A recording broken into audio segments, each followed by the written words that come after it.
Hello, I'm going to be sharing a story that occurred in my father's life in which he ended up being temporarily homeless. My father's name is Shadi Kashji, and this is his story on homelessness.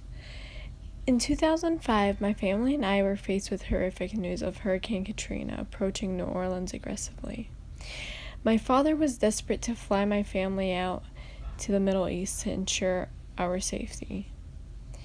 The plan was for us to stay at my uncle's house for at least a month until conditions in New Orleans returned to the normal. He cleared all his savings in order to pay for our boarding tickets.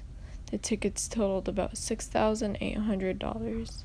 He had run out of money and he couldn't afford a ticket of his own. He decided to stay back in Louisiana alone. Although he couldn't make it with us, he was glad that we were going to flee the destructive storm. As Hurricane Katrina erupted through the city of New Orleans, he was terrified from the outcomes of the horrific storm. The winds began to blow faster as the rain got heavier. He heard trees creak as the branches broke away, falling upon the roof. He also ended up losing power and felt helpless because he couldn't protect the only thing we owned as a family, a home. He sat inside the house in the dark, alone, picturing the destruction Katrina has caused throughout the city. Our house was torn apart during the storm. My family and I no longer had a home to return to after the storm because it was completely demolished. As Katrina left the city of New Orleans, she created lots of issues for our family. We no longer had a home and didn't even have a single penny to our name. My dad was terrified because my family and I were now considered homeless.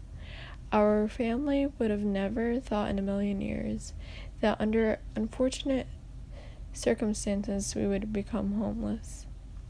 He also informed us that he couldn't afford tickets for us to return to the U.S. due to this horrific tragedy. He began smoking multiple packs of cigarettes to ease his anxiety daily. He was depressed from losing not only his family but also our home.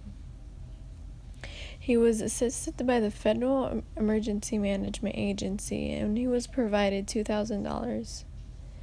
He was expected to rebuild our home again, but unfortunately it wasn't enough to do anything. $2,000 didn't help fix our house, let alone was it enough to bring us back to the U.S. He was provided a motel room and was forced to share it with three strangers. He was fortunate enough because he was approached by his cousin, whose city in Baton Rouge was unaffected by the hurricane. His cousin was genuine enough to offer him a place to stay in at his house. 5 years prior to the hurricane, he was able to save up some money to bring us back to the U.S. He lost 5 years of his kid's life due to the hurricane storm that tore my family apart. It took him 5 years of hard work to be able to afford a $700 rent for an apartment for us to come back to. Hurricane Katrina still affects his life every day because it had created his addiction to smoking. Smoking created a lot of pain for both him and the family. His addiction and depression are the main causes of his frequent hospital visits today. Now that we've moved to Chicago, it ensured us that our family nor our home was going to be stripped away from us.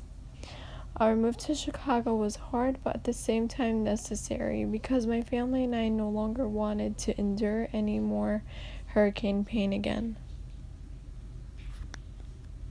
I would like to thank all the volunteers, especially the fire department, for helping out both the New Orleans community and my dad. Without you guys, New Orleans wouldn't be a thriving city as it is today. And maybe even my family would have gave up hope for the future. My family and I are living proof that homelessness isn't a choice. Instead, it occurs out of unfortunate circumstances, such as natural disasters, and in our case, it was Hurricane Katrina. You guys should get out there and make donations to those individuals who have been affected by natural disasters, such as hurricanes. Many people often lose their homes and are in urgent need of food, shelter, sanitation, and medical care. Your donations to disaster relief charities can change someone's life for good.